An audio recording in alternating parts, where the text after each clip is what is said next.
My name is Robin Chandler, and the moment my father smirked at me, everything I believed about family fell apart.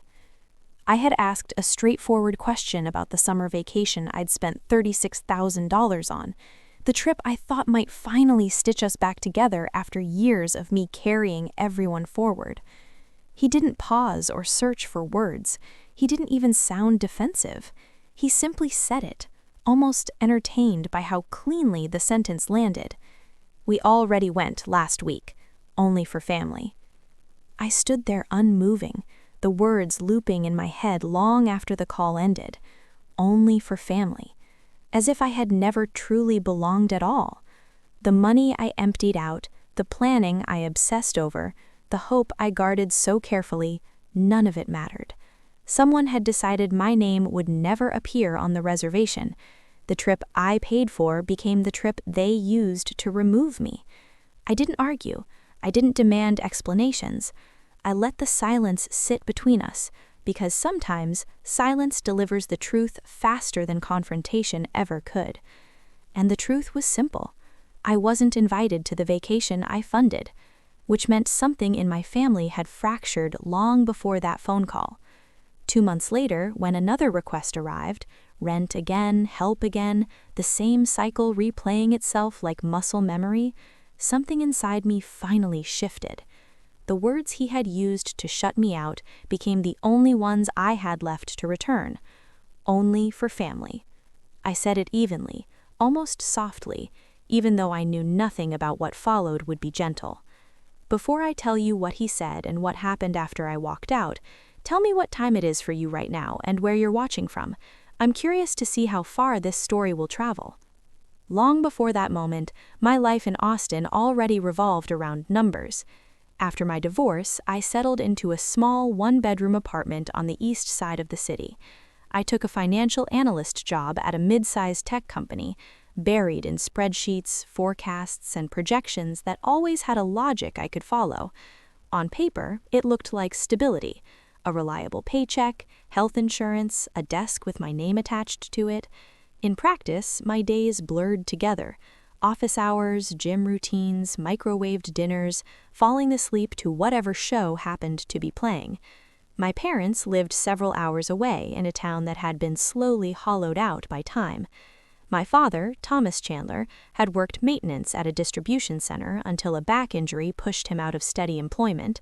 My mother, Ella Chandler, drifted through part-time work, never staying long enough anywhere to gain footing. My younger brother, Brandon Chandler, cycled through community college classes, always talking about plans that stayed theoretical. At first, helping them felt natural. When Dad's truck needed brakes, I called the shop and paid. When the power company sent a shut-off notice, I transferred the balance before asking questions. When Brandon fell behind on rent, once and then again, I sent what he needed without hesitation. I told myself this was what you did when you were the one who made it out, the one with a steady income. The requests didn't arrive all at once. They slipped into my life gradually, the way interest accumulates on a balance, quiet, relentless. 100 here, 300 there, always framed as urgent. Rent, insurance, medical bills that couldn't wait. Every time my phone lit up with a message from home, my chest tightened before I even read it. To regain some sense of control, I did what I always did. I opened a new spreadsheet and labeled a tab Family Support. I logged every transfer, every bill, dates and reasons lined up neatly. When the totals at the bottom started climbing, I told myself visibility meant control. I made adjustments so nothing looked different on the surface. I canceled therapy because the copay felt excessive when Dad said he was choosing between groceries and gas. I brought leftovers to work so there would be room for whatever emergency came next. When coworkers invited me on trips, I smiled and said I was saving for something important.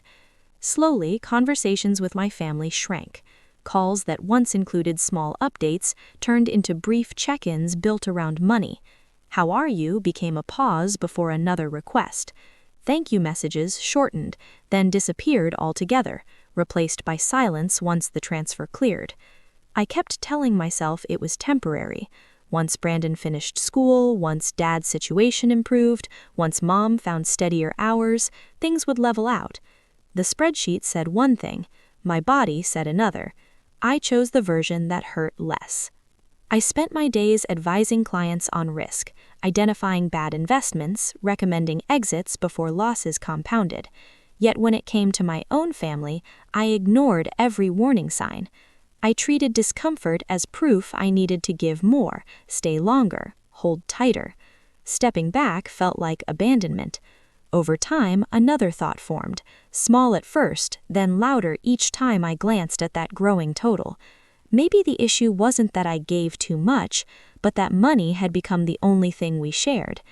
One night, laptop open, bank app glowing beside it, a different kind of plan emerged.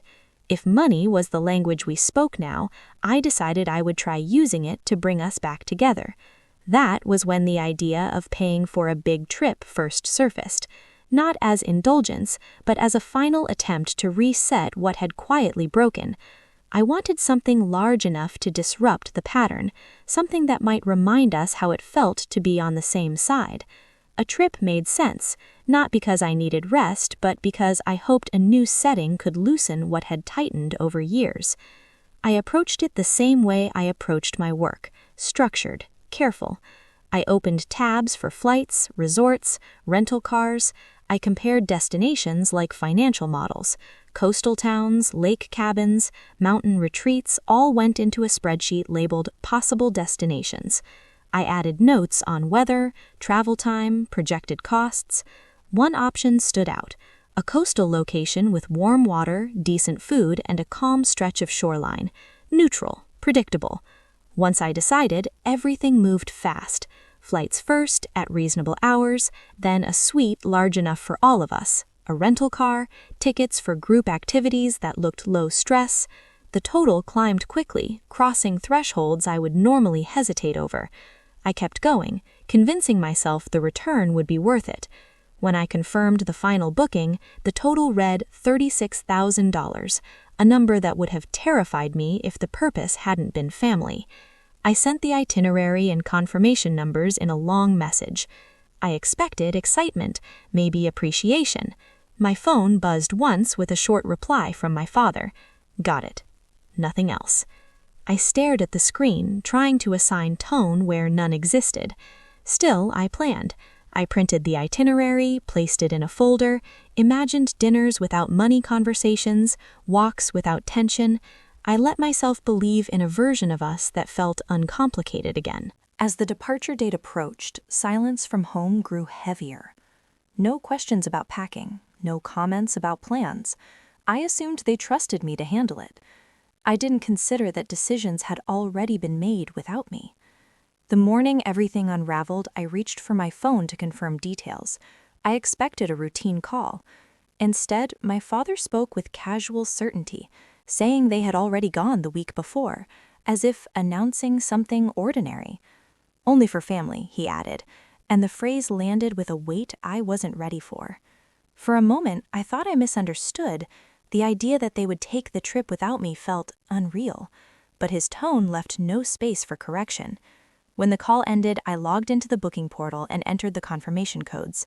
As I scrolled through the updated reservations, my stomach tightened. Their names were there. Mine was not. The dates had changed, the guest details edited, the trip reshaped into something I paid for but was never meant to attend.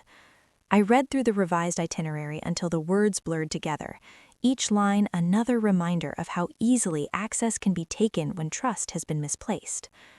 It wasn't the money that unsettled me most. It was the realization that the effort I poured into fixing things had been irrelevant long before the first reservation was made. And standing in my apartment with the itinerary open on my screen, that truth settled quietly, leaving no room for denial. In the days that followed, I slipped back into work routines with a kind of mechanical steadiness.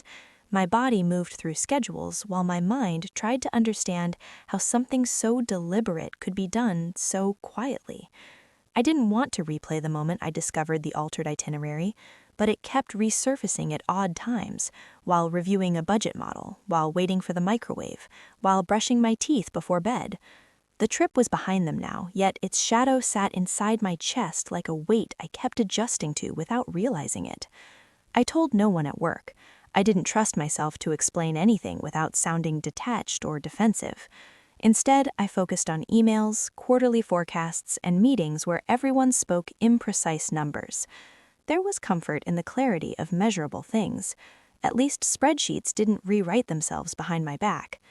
But every afternoon when I returned home, the quiet inside my apartment made it impossible to ignore the truth that had taken root.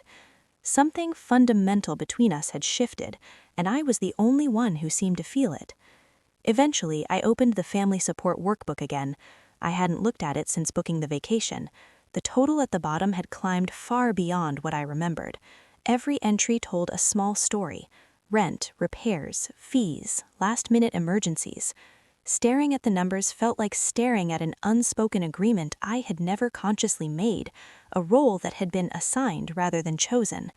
I scrolled line after line until the total felt less like a figure and more like a mirror. Late one evening, my phone vibrated with a message that carried a familiar tone. The rent was late again, and the request arrived with the same expectation it always had. There was no acknowledgement of the trip, no mention of my absence, no sign that anything unusual had happened. For the first time, the pattern felt unmistakably clear. I wasn't a daughter being included or excluded. I was a resource being activated when needed. A calm settled over me, surprising in its steadiness. I typed a brief reply and set the phone aside. The quiet afterward felt almost structured, as if a boundary that had never been allowed to exist finally drew itself in clean lines. I looked around my apartment, the unopened mail on the counter, the half-full water on my desk, the soft hum of the air conditioner. None of it changed, yet everything felt different. A decision had found me before I consciously made it. I opened my banking app and started with the automatic transfers. One by one, the recurring payments disappeared from the schedule. Car insurance, rental support, monthly top-ups, utilities. Each cancellation felt like closing a tab in a browser that had been slowing me down for years. The confirmations appeared in soft colors, quiet and final, requiring no explanation. I changed passwords next, adding layers of security I should have added long ago. When the app prompted me to confirm the new settings, I felt something loosen in my chest. But the apartment still carried the faint sense of being accessible to anyone who felt entitled to walk into my life whenever they needed something. That thought stayed with me until the next morning when I searched for a locksmith in Austin. A local technician named Jordan Reed arrived later that afternoon with a toolkit and a calm professionalism I appreciated immediately. He installed a reinforced deadbolt, then set up a small camera above the doorframe. He guided me through the app, showing me how to check the feed from anywhere, how to save clips, and how to adjust alerts. When he left, the door closed with a solid sound I wasn't used to hearing. The apartment felt different after that, not because the space itself changed, but because I finally recognized it as mine in a way that mattered. The lock, the camera, the updated passwords, the canceled transfers. None of it erased what happened, yet each step created distance from a pattern that had gone unquestioned for too long. Standing near the window, I realized I wasn't waiting for an apology, an explanation, or even acknowledgement. I wasn't waiting for anything. What came next would eventually have its own momentum, but for the first time, I felt prepared to meet it without looking away. A few quiet mornings passed before anything unusual happened. I kept going to work, replying to emails and sitting through meetings, as if the ground beneath my life hadn't shifted. At home, I checked the door camera occasionally, mostly out of habit rather than concern. The feed showed the same hallway each time, empty, still, harmless. I assumed the silence meant they hadn't noticed the changes yet. I was wrong. One afternoon, as I was tidying the kitchen, the notification tone on my phone chimed with a sharper edge than usual. The camera app lit up with a thumbnail of motion at my front door. I tapped the alert and watched 4 figures come into view. My father stood closest to the camera, arms crossed with a kind of deliberate authority he rarely used with me. Beside him, my mother shifted her weight uncomfortably, avoiding the lens as if being recorded made the situation feel too real. My brother lingered slightly behind them, staring at his phone, restless, impatient, and next to them stood a man in a tailored suit holding a leather briefcase. Seeing them all together like that sent a tight sensation through my ribs. Not fear exactly, but recognition of something inevitable. I walked toward the door slowly, not because I needed time to think, but because the moment itself felt suspended, waiting for my next move. I opened the door just enough to see them clearly while keeping a physical boundary in place. The man with the briefcase stepped forward, introducing himself in a practiced tone. He explained that he represented my family and wanted to discuss recent decisions. His wording was polished, but the meaning sat heavy beneath it. My father remained silent, letting the suit speak on his behalf, while my mother glanced at the floor. My brother avoided looking at me entirely. I listened without interrupting, letting each carefully chosen phrase settle exactly where it belonged. According to the lawyer, concerns had been raised about my abrupt financial behavior, about the withdrawal of support they considered destabilizing. He framed it as an act of care, suggesting they wanted to ensure that everyone's interests were protected, including mine. The implication hung there, unmistakable. The lawyer reached into his briefcase and produced a packet of documents. He said they were prepared to request formal action if necessary, something involving obligations, responsibilities, and financial continuity. He didn't say the word aloud, but the subtext was clear enough. They wanted a court to compel me to keep paying. I held the packet without opening it. For a moment, no one spoke. The hallway was quiet except for the faint echo of someone's television down the corridor. My father looked at me as if waiting for a reaction he could use, something emotional or explosive. My mother's expression flickered with something I couldn't identify. My brother shifted his stance, bored or annoyed. Inside, the reaction that formed wasn't anger, it was clarity. A line they had drawn without hesitation now revealed itself fully, and standing on my side of the threshold, I finally understood how far they were willing to reach when money was involved. I handed the packet back to the lawyer with a steady motion. I didn't raise my voice or lecture or list the years of support they had quietly absorbed. Instead, I told him in a level tone that any legal matter they wished to pursue would need to go through the proper channels. He hesitated, perhaps expecting negotiation, but I stepped back and closed the door before he could search for another angle. When the latch clicked into place, I checked the camera feed again. They remained outside for a few minutes, talking amongst themselves, gestures sharp and frustrated. Eventually, the group dispersed, walking out of frame one by one until the hallway returned to stillness. Later that evening, a letter appeared in my mailbox. It referenced potential legal action related to discontinued financial support. The language was formal, but the intent carried the same entitlement as the visit. I placed the letter on my table and sat with the knowledge that they had moved from expectation to escalation. What struck me most wasn't the threat itself, but how unsurprising it felt. They had walked toward this moment long before they ever stood at my door, and now the path they had chosen was unfolding exactly as it was designed to. The following morning, I woke with a heaviness that didn't feel like shock anymore. It felt like the start of something I could no longer ignore. The letter from the previous evening sat on my kitchen table untouched except for the crease where I folded it once. I wasn't confused by it, I wasn't even surprised, but I knew I couldn't navigate whatever came next alone. On my way to work, I sent a message to the only person who had ever managed to cut through my silence, my friend Sophie Allen.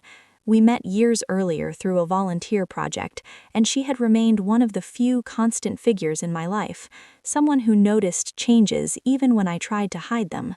That afternoon, she suggested we meet at a small cafe near the office. I agreed, grateful for a neutral place to study my thoughts. Sitting across from her, I gave a brief explanation of the visit, the documents, and the letter. I didn't embellish anything or search for sympathy. I simply laid out the facts the way I might present a financial report. Sophie listened without interrupting, her expression sharpening with each detail. When she finished, she didn't offer reassurances or platitudes. Instead, she reached into her bag, pulled out a business card, and slid it across the table. She told me the name belonged to someone she trusted, an attorney named Ethan Cole, known for handling difficult family disputes with calm precision. She said he didn't overreact, didn't make promises he couldn't keep, and didn't let people be pushed into corners. That was all I needed to hear. I scheduled an appointment before leaving the cafe. His office was located downtown in a modest building with clean lines and quiet hallways. When I arrived, he greeted me with a composed professionalism that immediately put distance between emotion and strategy. We sat across from each other at a long wooden table while I explained everything from the years of financial support to the recent attempt at legal pressure. Ethan listened with a focus that felt measured, his notes concise and deliberate. When I finished, he leaned back slightly, folding his hands in front of him. He said the situation wasn't unusual, not common, but not unheard of either.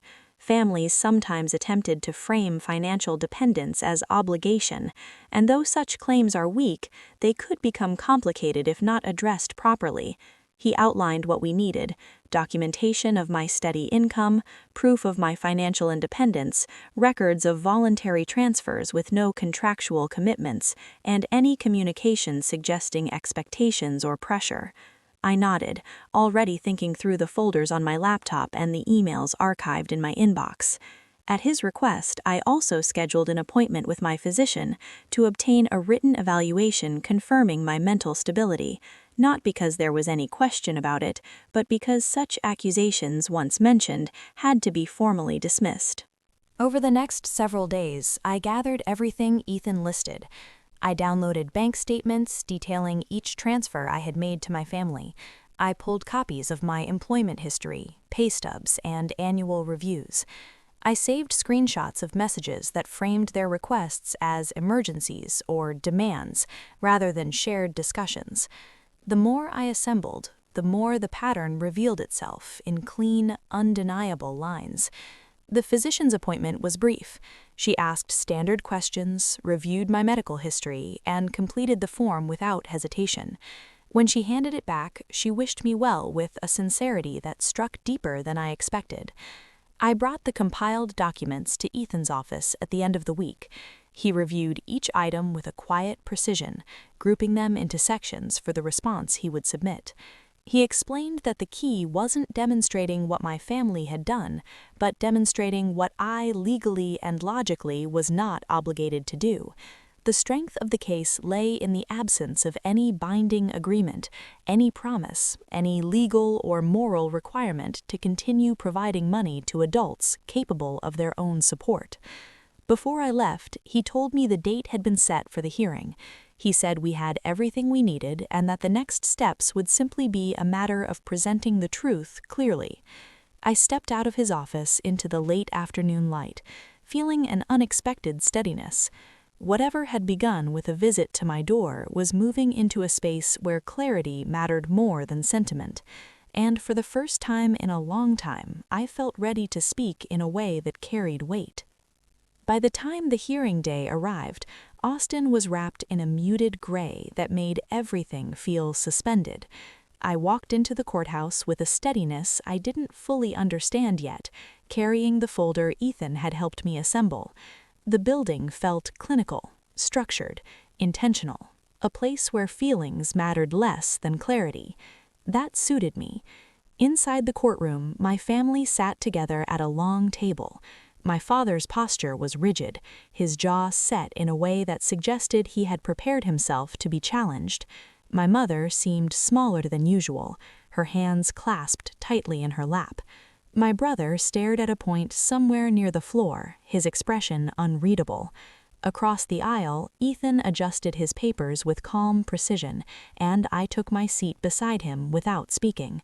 The proceedings began with the attorney they had hired laying out their petition. His tone was polished, confident, almost rehearsed.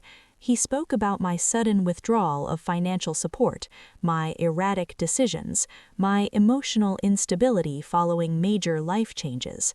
He painted a portrait of a woman who had lost her grounding, a woman whose behavior required intervention for her own protection and the supposed welfare of her family. I listened without moving, letting each accusation pass over me without trying to counter it in my mind. When he finished, Ethan rose. His voice was measured, deliberate, free of theatrics. He outlined my steady employment history, my long-term financial independence, my consistent work evaluations, and the absence of any evidence suggesting instability. He presented the transfers I had made to my family as voluntary, not obligatory, noting there was no written agreement or spoken commitment that bound me to continue. Everything he said felt like a restoration of order, a repositioning of truth after someone had tried to distort it. Eventually, it was my turn to speak. I stood, aware of every small sound around me, the faint hum of the air system, the soft shuffle of someone adjusting in their seat. When the judge asked why I had stopped providing money, I answered plainly. I said the arrangement had begun as support, as generosity, as care, but over time had become something taken for granted. I said the shift from appreciation to entitlement had been gradual but unmistakable. I didn't mention vacations or cancellations or altered itineraries. Those details belonged to a private layer of hurt that didn't need to be displayed to prove the truth. When I returned to my seat, a quiet certainty settled inside me. Not victory, just clarity. After reviewing the documentation, the judge issued a brief ruling. There was no basis for the petition. I had no legal or financial obligation to continue providing support. The claim was dismissed. The gavel came down with a single definitive sound, and just like that, the room released its tension. As people began to file out, I didn't look toward my family. I didn't search for reactions or explanations. I walked into the hallway and exhaled, as if the air had shifted weight. Outside, the sky had brightened in the way it sometimes does after long stretches of cloud. Not dramatic, just gradual enough to notice. In the weeks that followed, the distance between us became permanent. Letters arrived about outstanding balances they now had to handle themselves. My brother took a job he had been avoiding. My parents downsized into a smaller apartment. None of these things brought me satisfaction. They were simply consequences unfolding in a world where I no longer played the role they had assigned me. I moved into a new place on the south side of Austin, a space with wider windows and softer light. The quiet there felt different. Not heavy, not expectant, just present. I filled my evenings with long walks, new recipes, books I had set aside for years. Slowly, without forcing it, a life that belonged entirely to me began to take shape. Looking back, the story wasn't about a trip or a courtroom or a balance sheet of what I had given. It was about the moment I finally understood that boundaries are not acts of rejection. They are acts of recognition. Recognition of what is healthy, what is fair, and what is mine to protect. If you've ever had to reclaim your own peace, you know how difficult and necessary it can be. And if you're hearing a story like this for the first time, thank you for staying with me. Thank you for listening. And if this story reached you, feel free to share your thoughts.